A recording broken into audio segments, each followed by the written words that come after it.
Toshkent tuman axborot kutubxona markazi jadid adabiyot namoyandalaridan Abdurauf Fitrot kitobini tavsiya etadi. Vatanning mustabidlar zulmidan ozod bo'lishini, millat farzandlarini sharafga to'lganlar qatorida ko'rishni orzulagan xalqimizning qalbi uyg'oq farzandlari, jadid adabiyot namoyandalari bugun yana o'z o'quvchilari bilan yuzlashmoqda.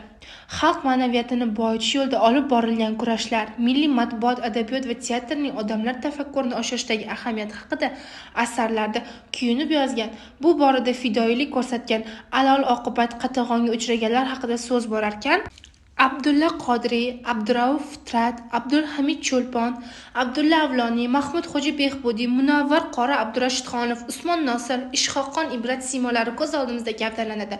Ular o'z asarlarida ko'targan muammolar hamon bizning qarshimizda bo'y ko'rsatib turibdi. Biz hamon millatni uyg'otish, uyg'onganlarning vazifasi degan chorlovga munosib javob qaytara olganimiz yo'q. Jadid adabiyot namoyandalari ruknida tayyorlangan kitoblarimizni o'qir ekan, kitobxon o'zini shu vatanning ongli fuqarosi, vatani va millat taqdiri uchun mas'ul inson sifatida namoyon qilishga o'zida jur'at topadi.